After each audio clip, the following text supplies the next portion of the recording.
Aujourd'hui, nous allons parler des ondes et étudier leur utilisation pour le diagnostic médical. Tout d'abord, qu'est-ce qu'une onde?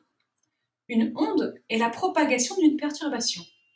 Cette définition peut paraître obscure, donc nous allons prendre des exemples pour l'expliquer.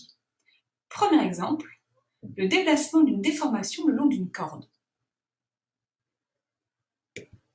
Si on perturbe une corde en donnant un petit coup dans la corde se déforme de proche en proche avant de reprendre sa forme initiale. Je redéforme de nouveau la corde. La déformation se propage le long de la corde. On dit que c'est une onde. Si on jette verticalement une pierre dans l'eau, le niveau de l'eau descend puis monte, ce qui forme des ronds à la surface de l'eau. L'ondulation à la surface de l'eau se déplace. On dit que c'est une onde. On parle de même d'ondes sismiques. Dans ce chapitre, nous étudierons deux types d'ondes, les ondes électromagnétiques et les ondes sonores. Commençons par les ondes sonores. Une onde sonore se propage comme une vibration de proche en proche par compression puis dilatation des molécules. En effet, suite à une perturbation, comme par exemple ici, les molécules s'entrechoquent entre elles. Elles transmettent la déformation, subissant ainsi de micro-déplacements. Ces molécules reviennent à leur position initiale une fois la perturbation passée. L'onde sonore doit donc se propager dans un milieu matériel, c'est-à-dire un solide, un liquide ou un gaz, comme dans l'air. Elle ne peut pas se propager dans le vide. À retenir que la vitesse de propagation du son dans l'air est de 340 mètres par seconde. Les ondes sonores sont émises par une source, la voix, quand on parle, un instrument de musique, un diapason, etc. Et elles sont détectées par un récepteur, tel que l'oreille humaine ou animale, ou bien un sonomètre. Elles sont caractérisées par leur fréquence. Elles se répartissent en 3 classes. Les infrasons ont une fréquence inférieure à 20 Hz. Ils sont audibles par certains animaux, comme les éléphants, ce qui leur permet de communiquer. Les sons audibles par l'oreille humaine sont compris entre 20 Hz et 20 000 Hz, c'est-à-dire 20 kHz. Les sons de basse fréquence sont les sons graves, les sons aigus sont des sons de haute fréquence. Enfin, les ultrasons ont des fréquences supérieures à 20 000 Hz. Ils sont audibles par les chauves-souris, les chats, les dauphins. Ce domaine de fréquence des ultrasons sera utilisé dans la technique de l'échographie. Le deuxième type d'onde peut se propager cette fois-ci dans le vide ou dans certains milieux matériels. Il s'agit des ondes électromagnétiques.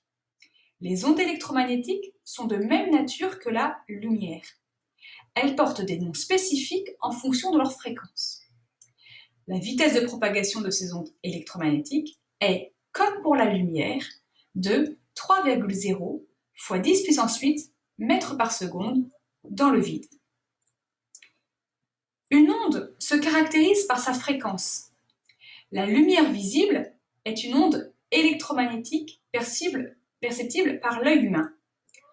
On l'utilise dans la technique du fibroscope. Je vous invite à en apprendre davantage en mettant la vidéo sur pause. Les rayons X, les ondes radio, les infrarouges par exemple, sont des ondes électromagnétiques de même nature mais ne sont pas perceptibles. Voici quelques utilisations des ondes électromagnétiques dans le domaine médical. Les ondes infrarouges sont utilisées pour repérer les anomalies de température de la peau ou des tissus sous-jacents.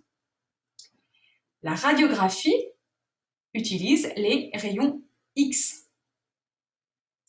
Enfin, dans la technique de la scintigraphie, on utilise des rayons gamma. Maintenant, étudions le comportement d'une onde face à un obstacle.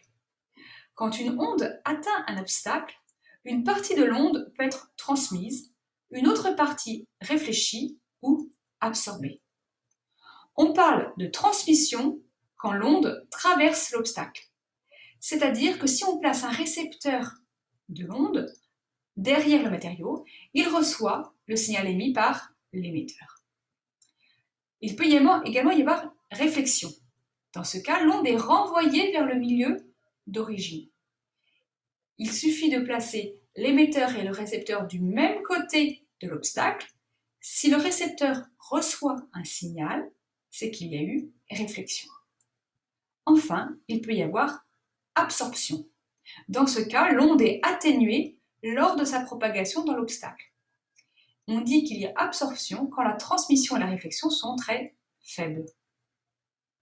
Enfin, on dit qu'un matériau est opaque à un type d'onde si l'onde n'est pas transmise par ce matériau. A l'inverse, un matériau est transparent à un type d'onde si une partie de l'onde est transmise par ce matériau. Attention, un même matériau peut être opaque pour un type d'onde et transparent pour un autre type d'onde.